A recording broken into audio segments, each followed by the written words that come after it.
શ્રી ગણેશાય નમઃ. નમસ્કાર શ્રોતા મિત્રો, સ્વાગત છે તમારું ફરી એકવાર આપની ભક્તિ ચેનલ ખીમજી કાચરિયા. સદગુરુ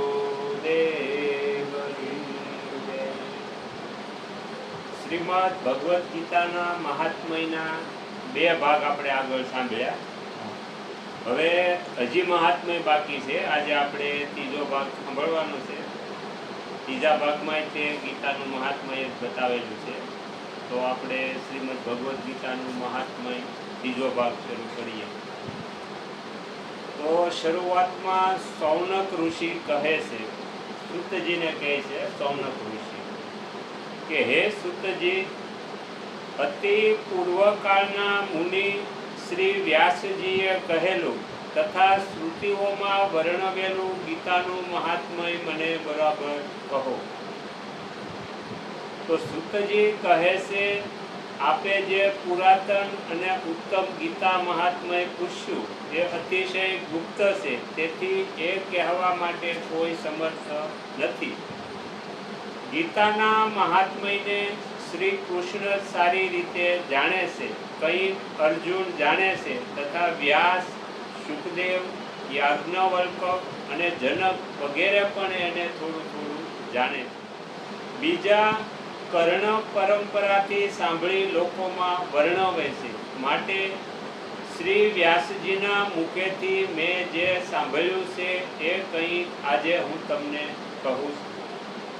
જે આપોઆપ શ્રી વિષ્ણુ ભગવાનના મુખ કમળમાંથી નીકળેલી છે એ ગીતા સારી રીતે ગાવા યોગ્ય છે. બીજા શાસ્ત્રોના સંગ્રહથી શું લાભ? ગીતા ધર્મમય, સર્વજ્ઞાનની પ્રયોજક તથા સર્વ શાસ્ત્રમય છે. માટે ગીતા શ્રેષ્ઠ છે. જે મનુષ્ય ઘોર સંસાર સાગર તરવા ઈચ્છે છે એને ગીતા રૂપી નૌકા પર ચડી સુખેથી પાર પહોંચવું. જે પુરુષ આ પવિત્ર ગીતા શાસ્ત્રને સાવધાન થઈને વાંચે છે એ ભય, શોક આદિથી રહિત થઈ વિષ્ણુ પદને પામે છે. જેઓ દિવસ રાત ગીતા શાસ્ત્ર વાંચે છે અથવા એનો પાઠ કરે છે કે સાંભળે છે એ મનુષ્યને પણ નિસંદેહ દેવ જ જાણવો જોઈએ. ગીતા શાસ્ત્ર વાંચે અને સાંભળે તો સાંભળવાનું એટલું મહત્વ કીધું કે એ નિસંદેહ દેવ છે અને દેવ જ માનવો. જે સાંભળે અને સાંભળવાનું એટલું પુણ્ય છે. દરરોજ જળ વડે કરેલા સ્નાન મનુષ્યનો મેલ દૂર કરે છે, પણ ગીતા રૂપી જળમાં એક જ વારનું સ્નાન સંસાર રૂપી મેલનો નાશ કરે છે. રોજ આપણે નાહી એટલે આપણા શરીરનો મેલ હોય વિયો જાય. શરીરનો મેલ નાવાથી, પાણીથી દૂર થાય. પણ જે આ ગીતા રૂપી શાસ્ત્ર છે એની અંદર આપણે સ્નાન કરીએ તો એ સંસાર રૂપી જે આપણી અંદર મેળ લાગ્યો છે એનો એ નાશ કરી નાખે. જે મનુષ્ય પોતે ગીતા શાસ્ત્રનું વાંચન તેમજ શ્રવણ જાણતો નથી, બીજા પાસેથી જેને સાંભળ્યું નથી, જેનું એને જ્ઞાન નથી, એના પર શ્રદ્ધા નથી અને ભાવના પણ નથી, એ મનુષ્ય લોકમાં ભટકતા ભૂંડ જેવો છે. એનાથી નીચ બીજો કોઈ નથી. ભટકતા ભૂંડ જેવો કીધો કે જે ગીતા વાંચે નહીં, સાંભળે નહીં, એને ભટકતો ભૂંડ કીધો કે જે વાંચતોય નથી અને કોઈ વાંચતું હોય તો સાંભળતોય નથી.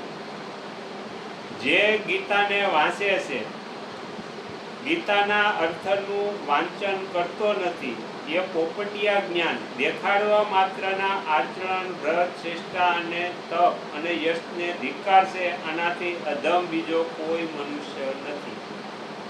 હવે એવું કહે છે કે ગીતા આપણે વાંચી પણ એના અર્થનું આપણે કથન ન કરીએ. હું કહેવા માંગે છે તો એ ખાલી આપણે દેખાવ કર્યો કહેવાય કે એ હું કહેવા માંગે છે, એનો અર્થ આપણે જાણવાનો અને જીવનમાં ઉતારવાનો તો પૂરો લાભ મળે. જે જ્ઞાન ગીતામાં ગવાયું નથી એ જ્ઞાન વેદમાં અને વેદાંતમાં નિંદિત હોય, નિષ્ફળ, ધર્મરહિત અને આસુરી જાણવું. જે મનુષ્ય દિવસ રાત સૂતા ચાલતા બોલતા અને ઊભા રહેતા પણ ગીતાનું બરાબર સતત અધ્યયન એટલે અભ્યાસ કરે છે એ શાશ્વત મોક્ષને પામે છે. યોગીઓના સ્થાનમાં, સિદ્ધોના સ્થાનમાં, શ્રેષ્ઠ પુરુષો સમક્ષ, સંત સભામાં, યજ્ઞ સ્થાનમાં અથવા વિષ્ણુ ભક્તો સમક્ષ ગીતાનો પાઠ કરનાર મનુષ્ય પરમ ગતિને પામે છે. જે ગીતાનો પાઠ અથવા શ્રવણ દરરોજ કરે છે એને દક્ષિણા સહિત અશ્વમેઘાદી યજ્ઞ કર્યા ગણાય. અશ્વમેઘ યજ્ઞ કરીએ આપણે અને એનું જે ફળ મળે એટલું જ ફળ ખાલી સાંભળવાથી મળે છે. રોજ આપણે સાંભળીએ તો રોજ આપણે યજ્ઞ કર્યો અને ફળ મળે એટલું ફળ મળે. જેણે ભક્તિભાવથી એકાગ્ર ચિત્તે ગીતાનું અધ્યયન કર્યું છે એને સર્વ વેદો, શાસ્ત્રો અને પુરાણોનો અભ્યાસ કર્યો ગણાય છે. જે મનુષ્ય પોતે ગીતાનો અર્થ સાંભળે, ગાય અને પરોપકાર અર્થે સંભળાવે એ પરમ પદને પામે છે. હવે એવું કીધું કે ગીતા જે વાંચે પણ બીજાને સંભળાવે તો સંભળાવનારને પરમ પદની પ્રાપ્તિ થાય છે. બીજાને સંભળાવવાનું એટલું ફળ છે. જે ઘરમાં ગીતાનું પૂજન થાય ત્યાં 3 આદિ ભૌતિક, આદિ દૈવિક અને આધ્યાત્મિક તાપથી પીડા થતી નથી અને વ્યાધિનો ભય આવતો નથી. વળી એને શાપ કે પાપ નથી લાગતા, જરા પણ દુર્ગતિ નથી થતી અને શરીરના શત્રુ કામ, ક્રોધ, લોભ, મોહ, મદ અને ઈર્ષ્યા આ ક્યારેય એને પીડા નથી કરતા. આપણા શરીરના 6 દુશ્મન કીધા છે.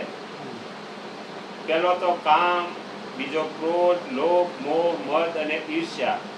જો ભગવદ્ ગીતા વાંચતા હોઈએ આપણે કે સાંભળતા હોઈએ તો આ 6 જણા છે શત્રુ એ આપણી ઉપર હાવી ન થાય, આપણને હેરાન ન કરી શકે. જ્યાં નિરંતર ગીતાનો આનંદ થાય છે ત્યાં શ્રી ભગવાન પરમેશ્વરના અનન્ય ભક્તિ ઉપજે છે. સ્નાન કર્યું હોય કે ન કર્યું હોય, પવિત્ર હોય કે અપવિત્ર હોય, તો પણ જે પરમાત્મા વિભૂતિ અને વિશ્વરૂપનું સ્મરણ કરે એ સદા પવિત્ર છે. હવે ભગવાનનું સ્મરણ કરવામાં એવું નથી કે નાયા પછી જ કરાય. નાયા વગેરે તમે સ્નાન કર્યું હોય કે ન કર્યું હોય પણ પરમાત્માનું તમે સ્મરણ કરો તો તમે પવિત્ર છો એવું ભગવાન કહે છે. એવું નથી કે નાયા પછી સ્મરણ થાય. નાયા વગેરે ભગવાનનું આપણે સ્મરણ કરીએ. સર્વત્ર ભોજન કરનાર અને સર્વ પ્રકારનું દાન લેનાર પણ જો ગીતા પાઠ કરતો હોય તો તેને પાપથી કદી લેપાતો નથી. જેનું ચિત્ત સદાય ગીતામાં જ રમતું હોય એ સંપૂર્ણ અગ્નિહોત્રી, સદાય જપ કરનારો, ક્રિયાવાન અને પંડિત છે. વળી એ જ દર્શન કરવા યોગ્ય, ધનવાન, યોગી, જ્ઞાની, યાજ્ઞિક, ધ્યાની તથા સર્વ વેદોના અર્થને જાણનાર છે. જ્યાં ગીતાના પુસ્તકનો નિત્ય પાઠ થતો હોય ત્યાં પૃથ્વી પરના પ્રયાગ આદિ સર્વ તીર્થ વસે છે. વળી એ ઘરમાં અને દેહરૂપી દેશમાં સર્વ દેવો, ઋષિઓ, યોગીઓ અને સર્પો સદાય રહે છે. ગીતા, ગંગા, ગાયત્રી, સીતા, સત્યા, સરસ્વતી, બ્રહ્મવિદ્યા, બ્રહ્મવલ્લી, ત્રિસંજ્ઞા, મુક્ત ગેહિની, અર્ધમાત્રા, ચિદાનંદા, ભવનની, ભયનાશિની, વેદત્રી, પરા, અનંતા અને તત્વાર્થ જ્ઞાન મંજરી એટલે તત્વરૂપી અર્થના જ્ઞાનનો ભંડાર. એમ આ ગીતાના 18 નામનો સ્થિર મનથી જે મનુષ્ય નિત્ય જપ કરે છે એ જલ્દી જ્ઞાન સિદ્ધિ અને આખરે પરમ પદને પામે છે. ગીતાના 18 નામ કીધા જે આપણે બોલ્યા ને, એનો જો ખાલી જપ કરે સ્થિર મનથી તો એને જ્ઞાન સિદ્ધિ થાય અને પરમ પદને પ્રાપ્ત થાય. મનુષ્ય જે કર્મ કરે એ સર્વમાં ગીતા પાઠ ચાલુ રાખે તો તે બધા કર્મ નિર્દોષતાથી સમાપ્ત કરી એનું પૂર્ણ ફળ પામે છે. જે મનુષ્ય શ્રાદ્ધમાં પિતૃઓને ઉદ્દેશીને ગીતાનો પાઠ કરે છે એના પિતૃઓ સંતુષ્ટ થાય છે અને નરકમાંથી સદગતિ પામે છે. ગીતા પાઠથી પ્રસન્ન થયેલા તથા શ્રાદ્ધથી તૃપ્ત કરાયેલા પિતૃઓ પુત્રને આશીર્વાદ આપી અને પિતૃલોકમાં જાય છે.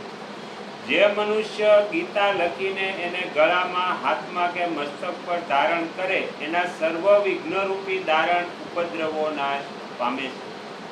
ભરતખંડમાં 4 વર્ણ અંતર્ગત મનુષ્ય દેહ પામીને પણ જે મનુષ્ય અમૃત સ્વરૂપ ગીતા સાંભળતો કે વાંચતો નથી, તે હાથમાં આવેલું અમૃત છોડીને દુઃખથી ઝેર ખાય છે. પરંતુ જે મનુષ્ય ગીતા સાંભળે છે, વાંચે છે, તે આ લોકમાં ગીતારૂપી અમૃતનું આ લોકમાં પાન કરી મોક્ષને પામી સુખી થાય છે. સંસારના દુઃખોથી પીડાયેલા જે મનુષ્યએ ગીતાનું જ્ઞાન સાંભળ્યું છે, એમણે અમૃત મેળવ્યું છે અને તેઓ શ્રી હરિના ધામને પામી ચૂક્યા છે. આ લોકમાં ઘણા રાજાઓ જનક આદિ ગીતાનો આશ્રય લઈ પાપરહિત થઈને પરમપદને પ્રાપ્ત થયા છે. ગીતામાં ઊંચ નીચ મનુષ્યનો વિશેષ ભેદ નથી, કેમ કે ગીતા બ્રહ્મ સ્વરૂપ છે, તેથી તેનું જ્ઞાન બધા માટે સમાન છે.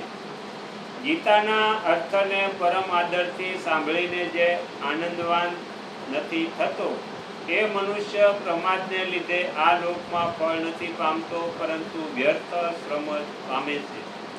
ગીતાનો પાઠ કરીને જે મહાત્મયનો પાઠ નથી કરતો, એના પાઠનું ફળ વ્યર્થ જાય છે અને કેવળ શ્રમ થાય છે.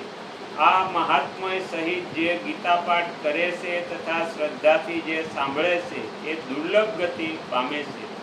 ગીતાનું આ સનાતન મહાત્મય મેં કહ્યું છે. ગીતાના પાઠના અંતે જે આનો પાઠ કરે છે, એ આ ઉપર કહેલું બધું ફળ પામે છે.